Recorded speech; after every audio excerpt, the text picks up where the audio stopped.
Always remember, the opinion you follow should be your own. Just consider the things stated here to be a second opinion from a complete stranger online. Hi, Phil. Welcome to another podcast. Happy Friday out there for everybody. And we are excited to be here at Overland Expo West in Flagstaff, Arizona, with some very special guests and one special dog. Well, Mike, I just want to tell you right now, we got a pool going on who's going to make it throughout this whole trip without a breakdown. So for those of you guys that are listening out there, this is the Southern Cross Expedition team, where we're taking 7 vintage vehicles and 1 motorcycle on the backcountry discovery routes of Arizona and New Mexico. So we've got some people I want to introduce here. Peter Vollers, and you are driving what, Peter? I am driving a 1966 VW Westphalia split window microbus. And that possibly could finish the trip. We hope. And then we have Candy. The 1986 CJ7. And what's your odds? Who do you think is going to not make it? Right this second, if you had to guess right this second. I'm putting myself on the spot. I think it's unanimous, Mike. Who's not going to make the start? I really think it's unanimous. I think we all know. We're all starting in mud here, it seems. Yeah. Okay. We got a live studio audience here. Given that Mike has broken down 6 or 7 times already and we haven't even started the trip, I think we all know who's not going to make it. We're doing good. And then we have famous Jerry here from Tembo Tusk. How you doing? And what are you driving? I've got a 1967 FJ40 Land Cruiser. It's beauty. It's right behind the camera. You guys can't see it if you're watching this on YouTube, but check it out at some point on the internet. You'll be following us along. We're going to be putting out a lot of social media on the trip, as well as a complete YouTube series following our trip, coming out probably in the next month or two. So, Mike, I think it would be more than appropriate for the other 2 members of your crew to come in and at least introduce themselves. Absolutely. So we have, we've got the 3 of us, well, the 4 of us up here, and then we have a couple more guys wandering around here. Daniel, you got to come over here too. We have Eric Archer, and what are you driving, Eric? I'm driving the 1959 Land Rover 109, and I'm feeling good that it's going to make it. You've only broken down 5 times, if you want to count the flat. If you want to count the flat, but I'm not sure. The soft tire, I don't think justifies really a breakdown. No. So 4. Okay, good. Yeah. Before starting. And then we got behind me here, we got Kevin Ford, and what are you driving? I'm driving a 1974 Volkswagen thing. I would like to say I was kidnapped. I don't want to do this. We got to drive down to Southern Baja in our vehicles, and there's no way I'm coming with you unless you do this trip with me. And so here I am. So am I going to make it? I suspect I'll be able to fix everything that breaks on the road, but there will be breakages. So to add to the drama here. This Southern Cross Expedition team, which is going to go for about, it's a week or 2 trip. Immediately following that, Kevin and I are planning anyways to drive the trucks all the way to the southern tip of Baja, our 2 trucks, the Land Rover and the Volkswagen thing. So I'm not going to say any more about that right now. We'll talk about that in another week, I think. And then the thing, Woodstock and the Exxon Valdez. Yeah, exactly. And then right behind me, I've got Daniel, and he's our motorcycle guy. I am. I'm going to be providing some support and cinematography and taking the good old trusty KTM 390 adventure bike. And Excited? We're feeling positive that you are going to make it. I am too. I didn't know we could admit that we've been all kidnapped by Mike, but I'll throw my coin in that. Now that it's out there, I'll throw my coin in that. He basically said the friendship's on the line. You got to come. I was like, all right, fine. It's going to be a really fun time, and hopefully, we're going to capture all the excitement. Cool. And we have, in fairness, we got 2. I'll call it 2 other team members. We have Todd, who's not here right now, in an international scout. I forget what year that is. It's old. It's like a 74. Yep. So he's not here. And then we got Kevin over here, who is our honorary team member who has been working on our trucks all day long. And when I say our trucks, almost all of the trucks, right, at some point. And I'd say he's probably the MVP right now. that's right. yes. That's right. So, I don't think we'd be starting if it wasn't for Kevin. No. well, I could speak for myself. I wouldn't be starting, and when I say starting, I mean the truck wouldn't be starting either. But I will say I have a treasure trove of extra parts but they're VW parts, and already half of them are gone, and they're on Land Rovers now. So, go figure. Oh gosh. That's all right. You still got like 5 wheels that are looking really sweet for the thing. That's all I'm saying. That's all I'm saying. That's all I'm saying. So all these people have tuned in to our usual podcast going, well, Mike and Phil are usually talking about politics or something, and now they're talking about something even worse, like broken trucks and trips. So I'll turn it over to Phil. What do you want to ask this team here while we got them assembled? Okay, I've put it out there already. I've given my opinion on who I think is going to be the first one out and the first one to make it. I want you guys to stand on it and tell me who you think is going to make it all the way through and who's not. Okay, fair. Well, I think that we're all going to make it because it's kind of one for all for one on a trip like this, and we've already proven that. I mean, I have honestly nursed Mike here on a 10-hour drive from Albuquerque, again, using up most of my spare parts and everything else.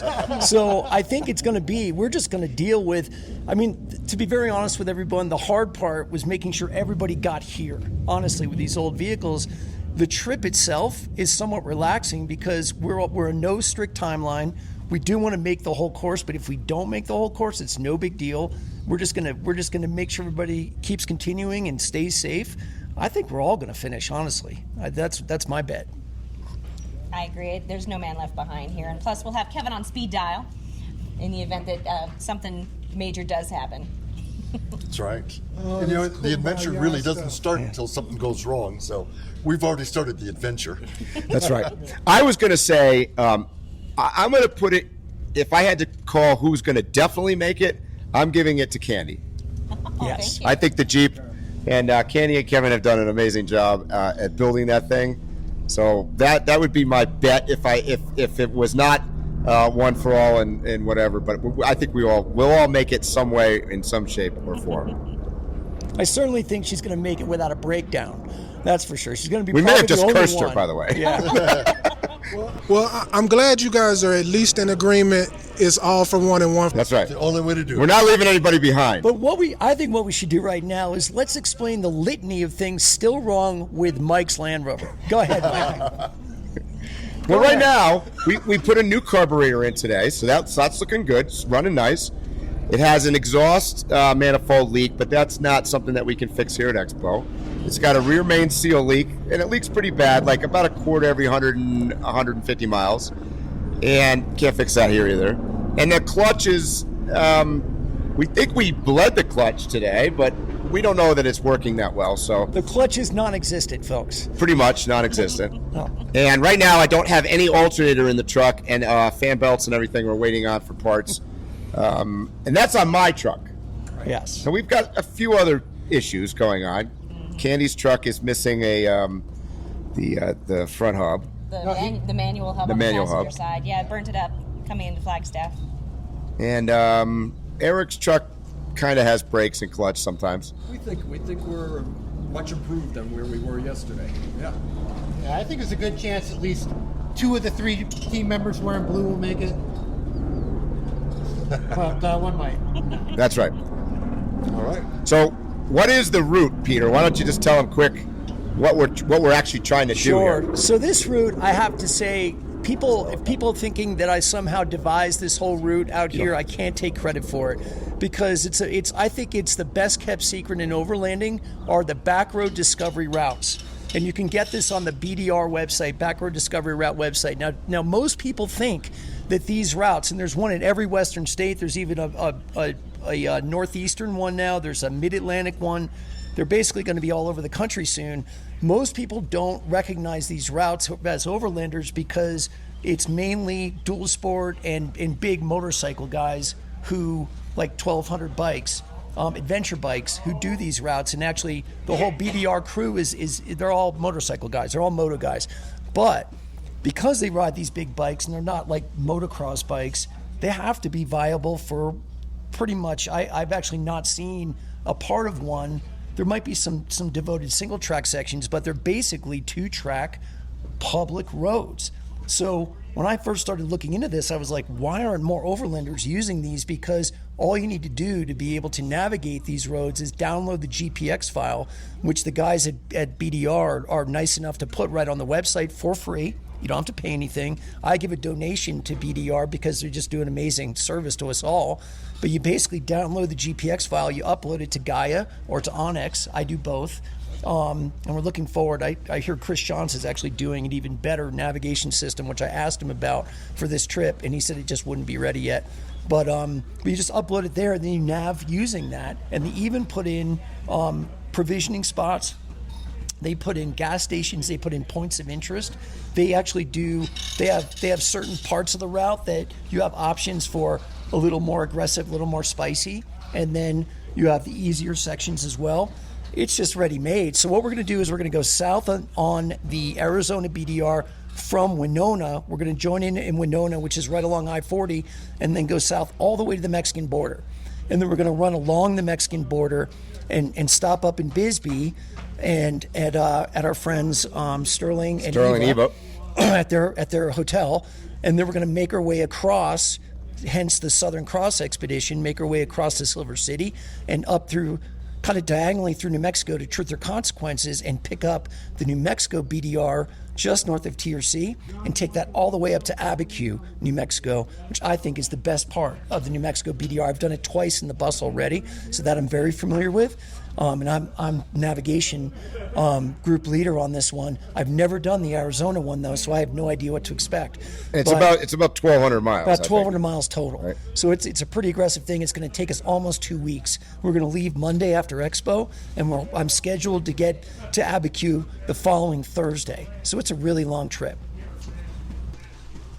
So who's in charge of cooking? Are you looking at me? Well, Jerry's in charge of providing the cooking instruments. Yes, you don't want me cooking. Yeah, but I'll bring the scuttles, and we'll have plenty to cook on. Well, just based on traveling with this group, I would say a lot of that.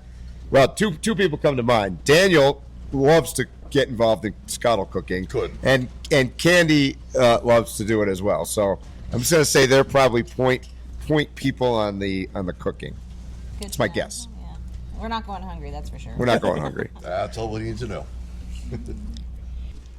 And well, I hate doing this, but how are you guys going to communicate? Sponsor. That's right. There you go. Look at that. Oh, you are good. So we've just done, in fact, we've been installing these Midland radios here at Overland Expo. They were kind enough to ship out radios for all of the trucks. And Peter and I got the opportunity to actually use those on the way from Albuquerque to Flagstaff, and they worked fantastic. They work really well. You guys have to remember we're in really old cars and they're really loud. Yes. And I was able to listen. I have a little tiny radio going even because it was such a pathetically long drive. It took us twice as long to get here than we normally would be able to get here, largely because Mike's vehicle has a top speed of 27 miles per hour.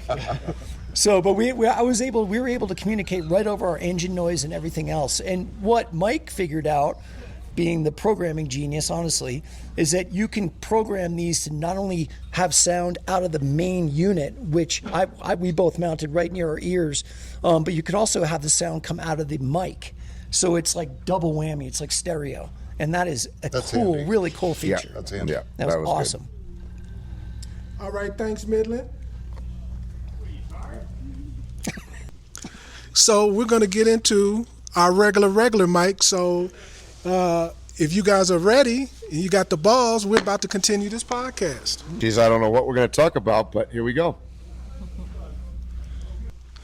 All right. Well, we are at the Overland Expo West, a place where we have literally 400 vendors, and I believe a lot of them are going to be affected by the tariffs. And I'd like to hear your guys' opinions on what direction the Overland community is going to go with the tariffs.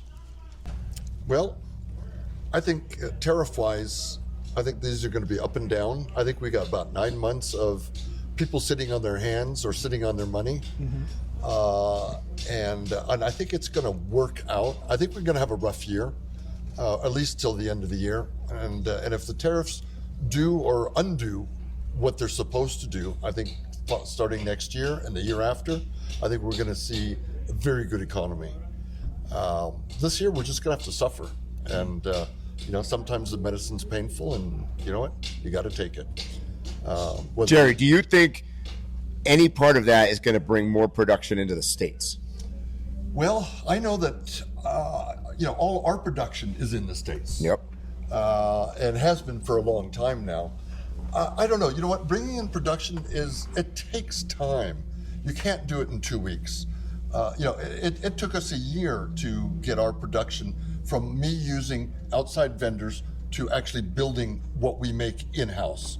Probably a good year, and there's lots of ups and downs. You got to learn the machines. You got to learn how to do what other vendors already know for 20 years, and we had to learn it. So I think it'll take a year or 2 years before there's a lot more manufacturing happening here in the States. But hopefully it will happen. I mean, it's rare that you have a made in America product. I mean, just walk the Overland Expo, and I'd say there's probably 85%, maybe higher than that comes from outside the United States.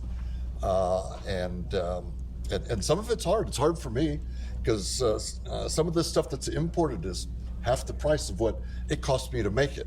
Sounds like the future is good from what you're saying. Are the citizens of this country going to be patient enough to let it happen? You know what? Hopefully they'll understand that it just has to happen. They've been trying this forever, and nobody has actually been able to have the backbone to follow it through. So I don't know. Politicians are funny. And, That's an understatement. Backbone is not part of that definition.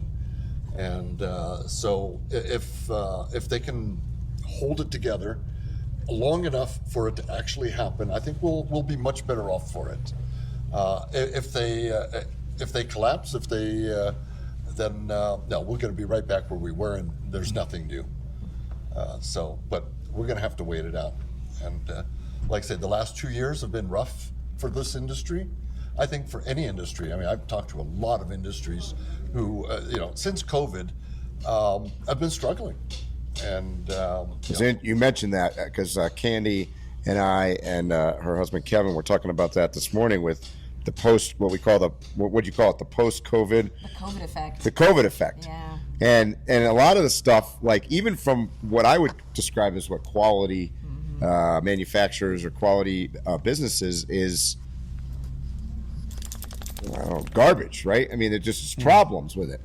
Yeah, we've had a lot of problems. We've rebuilt that Jeep maybe 2 or 3 times in some cases just because of catastrophic failure on a brand new product. And these are good, reputable companies. Most of them are in the U.S., because the Jeep, it's a U.S., it's a born U.S. product, so we wanted to keep it, U.S. And but I think that some of the experienced people maybe retired during COVID, and now you've got these people who are less experienced trying to do the manufacturing job that they were doing, and it's not working out so well. There's a couple of big companies out there that have been around forever that we dealt with that are in real trouble as a result of that. And then unfortunately, it's been a domino effect. Yep. It seems like COVID was the impetus for the rise of overlanding, and it seems like it may be the demise. Yeah, I mean, COVID was interesting for our market. Most of us were, rose very high through COVID. Where other industries, I'd hate to have been a restaurant. Yeah. The restaurants. I got rid of mine right before COVID. It was great timing. Yeah, but I've seen a lot of businesses go out of business since then. We had a good high for 2 years, and we've had a very low last 2 years. So all within a 5-year period. So it's those of us who are hanging on, I think we'll do fine. Like I say, we got to hang on another 9 months, and I think we'll be fine. I think business will switch. I'm actually pretty hopeful about this because part of that conversation about Candy's Jeep. She runs a CJ7. My wheeling rig is a 74 CJ5. We have the same fuel injection system. An early Howell. I have a very early, almost 30-year-old Howell fuel injection system on my 304 V8 in my CJ5. They have a brand new Howell system, and they were the victim of this sort of post-COVID bad component situation. And Candy's wife, Kevin, who's a longtime mechanic and engineer, actually spoke with engineering at Howell and alerted them to the fact that they're getting some bad components in their fuel injection system. And that literally, they jumped on this from one customer, alerting them to this. Now, of course, they probably had warranty problems with this thing because it wasn't working properly. He alerted them, and now they've completely redone. They're in the process of redoing the entire system using better componentry. So I'm really hopeful. And so that's a positive thing. That's huge positive. And with my system, I had a couple problems with it, and I was like, it's 30 years old. It's time for a new one. I called Howell. It was probably a year and a half ago, and said, I think I want to order a new one. I'm having these problems. They're like, that system's good forever. You're good. It'll outlive you. And that's how much pride they have in the company. And these guys, I feel that there's going to be a renewed sense of pride, regardless of the tariffs, but just the made in America thing and making better quality products. Now that COVID's behind us, I'm hopeful that we're going to see this whole new kind of renaissance of good quality American made products. And if that happens, it's good for all. It's good for us all. But I agree with Jerry. It's going to take time. Yeah. And if I can add one thing to American businesses or new businesses, answer the phone. Answer the phone. Answer the phone. And that funny thing that you have on the website that says contact us. Yeah, it's got to work. Answer that. Answer it. I mean, I answer the phone. I answer those contact forms 11 o'clock at night. I'm busy. Yep. And you know what? About 10 minutes later, I see an order come through. It's like, you make money if you answer the phone and answer those emails. It seems simple. Seems simple. It seems simple, but yeah. Leaving money on the table if you don't answer that stuff. So that's my advice to the world. Totally. Answer the phone.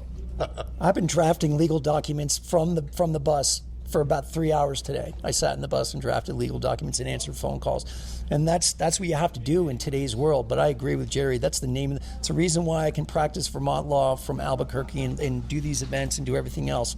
It's just good business sense and customer service. It's the name of the game. And I think if we see more of that going forward, regardless of what happens with the economy, it's going to be totally positive. Yeah. So it looks like if everything works out, we got a good future. If everything that you guys say is accurate, there'll also be more jobs in America. So we'll also have an economy to go buy these things. So maybe overlanding survives. It's one of the reasons why here, this is going to be an interesting year for Overland Expo. And we're going to get the temperature kind of from this event here in Flagstaff, because we talked about it on a couple podcasts ago, merger with, ex-Overland, purchasing, the Expedition Portal and Overland Journal. And we've seen over the last year, Jerry was just mentioning it, a bunch of Overland companies that went out of business. Some of what's the big one? The big truck company. Any case, but you've seen a lot of mergers. Dometic's a great example of this. They bought everybody. Yes, right? They've been hungry. Yeah, so you've seen a lot. And so what I'm curious to see is there a reset right now? Is this going to be, and you're going to get that tone, which is going to start tonight in another hour or so at happy hour. You get the people mingling and you get a vibe. Like, one of the reasons I love to come to these events is you get sort of a general feeling on what's going on, what's the pulse of what we do, and we're going to see that. I think that usually happens now in the spring, and we'll see that sets the tone for the rest of the year. On my way walking back here, it took me an hour to get all the way back here because people kept stopping me about our podcast referencing the merger between ex-Overland and Expedition Portal. That seems to be a very hot topic that's not about to go anyway soon. Not going to go anywhere. It's the biggest news in this community for sure. I mean, these guys are right around the corner. We'll probably get them on and talk to them over the weekend at some point. But because that makes people nervous, right? Big change makes people nervous. So it makes me wonder, I don't think that's going to be one of the last mergers we see anytime soon. I'm just hoping to see more of the companies that have been here for a while, that I know their names, I know the people, that those guys get together. I want to see all the old school guys and the OGs survive. That's basically what I want to say. Right there with you. And we went I remember the days back in Mormon Lake or whatever. We go way back in this overland world, I guess, and the vendors. Times. I can remember, we joked about that. Like I had a scuttle cooking on that thing. I didn't even know Jerry, way back, like one of the early ones. Yeah, Still won't give it up, but. I mean, I was there at the very beginning of these Overland Expos doing Vermont Overland Rally. It was called Vermont Overland Rally and Workshop for Overland Journal and Scott Brady. Yep. And it was like one of the Expo came out first, and then they said we got to get on the bandwagon with these expos, and they somehow got in touch with me in Vermont, and I promoted that. And I remember having it be it was very grassroots, and I have not. Since moving out west, I've not promoted any events or been to any overlanding events at all. And then to come to this thing, I am like, this is absolutely amazing. I mean, this is one of the biggest gatherings of overlanding people I've ever even heard about. And now to see it in person, man, I'm like, this industry is not hurting at all. It is. I think it's still growing by leaps and bounds. And a lot of people talk about overlanding. Has it played? I mean, we'll get into this, but one of the main things that we're doing, getting back to our roots with vintage vehicles, which I would love to kind of explain what the whole purpose of this thing is, and its educational thing is that so many people are so hooked on the gear, and they're like, I've got to get the gear before I can even get out the door, and we're proving otherwise. We're not that these vehicles are cheap, mind you, but I'm just saying that you can get a really old vehicle and keep it running and go overlanding. And that is something sort of antithetical to the overlanding world that I came up with since Vermont Overland Workshop and Rally, and because it's always been about compounding more equipment, more gear, getting more and more stuff. And first of all, we're limited on space and we're limited on technology, and we're going to go out and do it anyway. And I think that that's part of it. But I also see that, I mean, one of the things I'm realizing is I need a fridge. I need an electric fridge. I can't get by with my Coleman cooler on this trip, and I'm going to be suffering. So there is still, even with old stuff, there is still the need for this technology and the products. And I think it's always going to. I think it can be a symbiotic relationship. Because the number one thing is bring what you got. Bring what you got. I tell people that all the time. You bring what you got, and you don't know what you need until you actually get out and do it. Yeah. Right? Because everybody has different needs and different styles of what they're into, or what kind of terrain they're going on, or how long they're going out for, or I get asked just constantly, what's the best vehicle? What's the best refrigerator? What's the best? Well, you can't answer that question. You got to get out and do it. But I think people forget, overlanding, they get hooked on that word. It's really camping. It's camping. However, it's a little bit more comfortable camping than what I remember as a kid. Yeah, for sure. The fridge is a game changer for a lot of people. Having ice and soggy sandwiches. Gets the old. Fridge is nice. Having cabinetry or a few little doodads that keep it comfortable. Organization. Keep you organized. But you can start off with a duffel bag, and a Coleman stove. It doesn't matter. Of course, I'd much rather you use a Tembo Toscano. A Scottle. But trust me. We were wondering when that was going to get live on the Tembo Toscano. There you go. The point is that you can get started with anything, and then you move up. You decide, you know what? I want something that's a little easier. Something that's whatever the case may be. And there's such elegance in simplicity with these older vehicles too. I think, Well, you guys mentioned that word overlanding, and I hear various definitions, and it's interesting because we just talked about that biggest merger, and Overland Journal and Ex-Overland have a very specific definition of overlanding, which is not exactly camping. So they've defined it as overlanding being vehicle-based, vehicle-dependent travel on I don't want to say a grander scale, but like it's where the journey is obviously the adventure, it's not the destination, right? So that may be a little bit, I don't know what you guys' feeling is on that, but that may be a little bit different than camping. Like we would go out, we used to go camping, go out in the woods, park it, and Well, if you want to me, the true definition, it's Africa or Australia. Well, that's what their definition is. Very international based. Well, it is because you depend on your vehicle and your gear, and you're nowhere. No one can help you. Here in the United States, we're not further than 50 miles to any supermarket, but that's okay. You know what? It doesn't mean we can't enjoy this. Right. You're going through Arizona. You are in the middle of nowhere. I've driven the back roads of Nevada. You are nowhere near anything. Oh yeah, Utah, parts of Utah, Montana. It's not quite as isolated as, let's say, Africa or Australia. You get stranded in Australia, you're, that's a continent. SOL. The size of the United States, and with the population of Los Angeles. Right. So, you need to be prepared. Here, I think it's a little looser. See, and that's the challenge with an event like this, is that you've got a combination of overlanders, campers, van lifers, and then you could argue even you got a mix of various different things in there.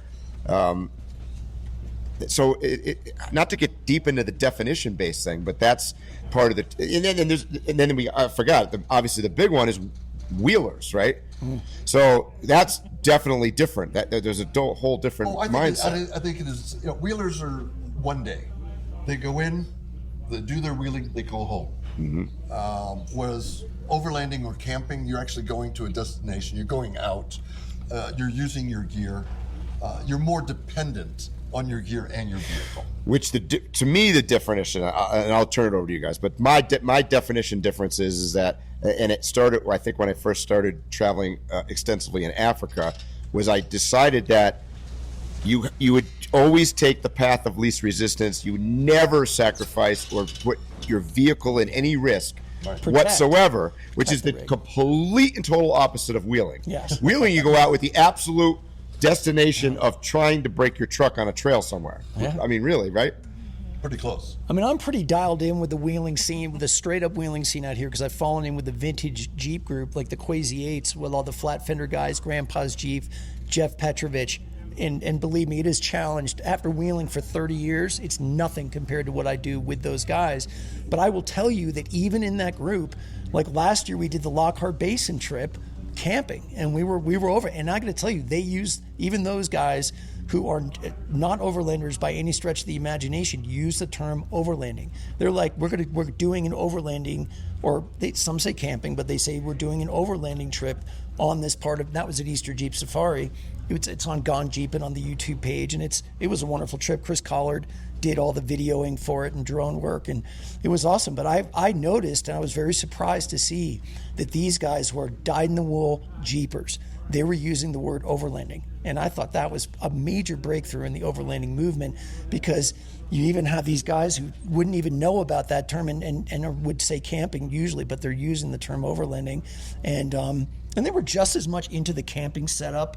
You have Dave Delight, who's a bona fide cowboy, basically using a bedroll like a cowboy would, who's from Ogden, Utah, right down to my ridiculous, I have a suspended cot suspended from my roll cage inside the CJ5, which took me a long time to get set up.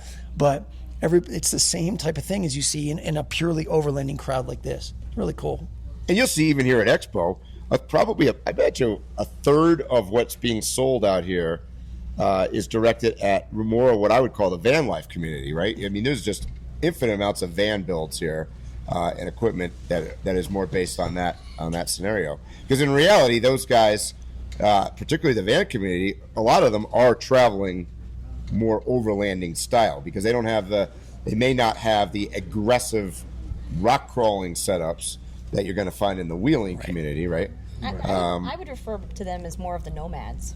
Nomads, nomads. They're more nomadic. Exactly. Mm-hmm. See, to me, when I hear overlanding, I think more nomadic too. Mm-hmm. But that's just me. That's the van lifers, though. To me, that's what I think of. Mm-hmm. Yeah, good point. Yeah. Oh, everybody wants to know what I think. I think overlanding is pretty much the definition that they gave in the beginning. A lot of people travel. Earlier in my life, I did a lot of traveling, went a lot of places, but I didn't do it in a vehicle. So that's one thing. I feel like you have to cross borders. and you have to go on a trip where you're not coming back to a hotel, you're coming back to your vehicle. I believe that overlanding has been changed as a business move. I mean, if I'm selling racks and I'm selling them to hunters and I'm selling them to regular travelers and everything, this overlanding name gets me the whole shebang. Yep. So It's a catch-all. yeah, and there's an eagerness by the people who are purchasing. They want that name. They want to be called an overlander. It's a cachet thing. Oh, sure. So I believe that the definition still remains the same, but I'm open to the abomination that it's become. Right. Well, you know what? There's a lot of crossover. I remember quite a few years ago, I went to a kayak trade show, and they were just getting the idea of overlanding, because it turns out that they camp as well, the kayakers, because they have to get to the headwaters. They put their boats in, but they're camping. So a lot of the gear that overlanders have can cross over to them. Same thing with the hunters and the fishermen. Yeah, Peter can speak to it. The cycling community Huge. has gravitated towards that with the camping, with the vans, and everything else. I had my company Vermont Overland, which many of you guys are familiar with, and I had 2 events per year. I had a gravel bicycle race, and then I had a overlanding event, which eventually became the Vermont Overland bird watching safari. And the reason why I named it that, many of you might be wondering, is because people, when I had Vermont Overland rally, everybody thought we were racing. Oh, they're doing a rally. They're racing. The minute we mentioned bird watching, whenever anybody asked what we were doing, ended the conversation pretty fast. They were like, yeah, okay, whatever.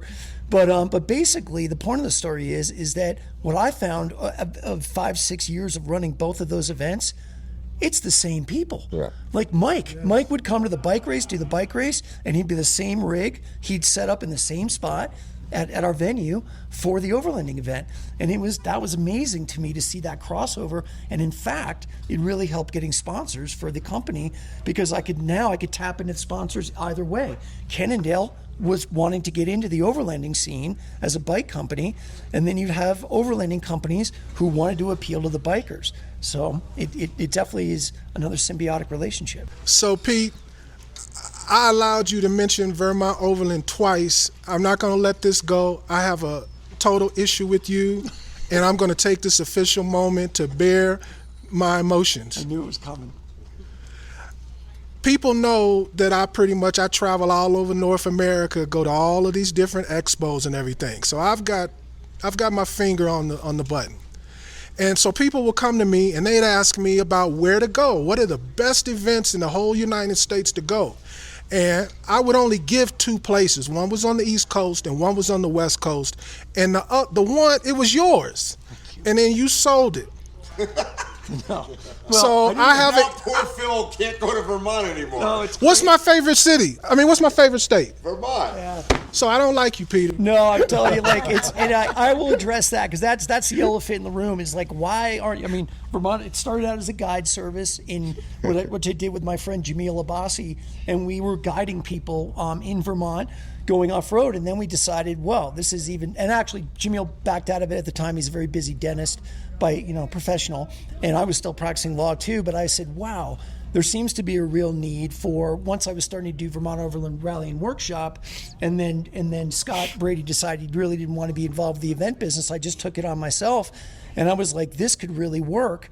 But what happened was, with COVID, to be very honest with you guys, I had an incredibly difficult time with COVID, and this channel, this podcast, is no stranger to controversial issues. Well, you are talking to a card-carrying conspiracy theorist, and I literally at the beginning of COVID, I'm one of those guys who said, this is wrong. These lockdowns are wrong.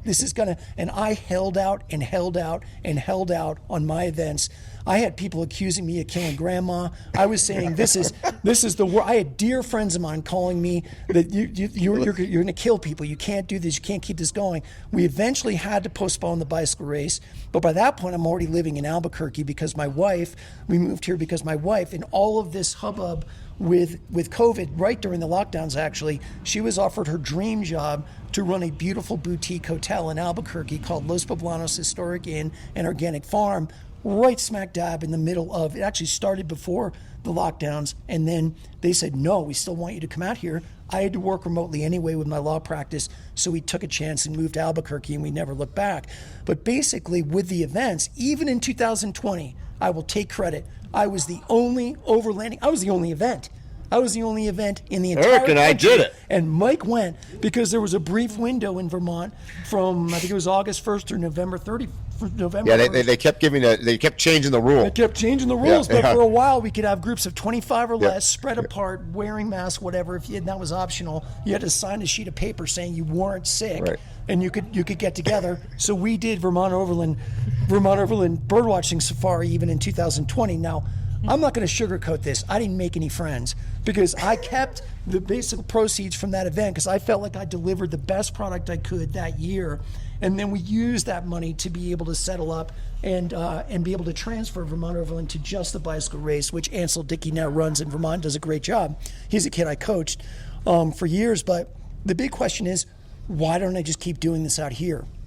It's a really good question. And the main reason is that with COVID, I kind of just, I got to the point, actually, I made a bet during COVID that because I had people telling me they're never going to do a group event again. And I made a bet. I said, I think what we're going to be looking at in the future for recreation like this is smaller groups, like we're doing, like the Southern Cross Expedition, small groups of people who know each other and trust each other getting together to recreate. I'm already seeing that in the biking world, in the gravel world. Now, don't get me wrong, there are massive gravel events like Unbound Gravel, Mid-South Gravel, doing Steamboat Gravel, doing extremely well.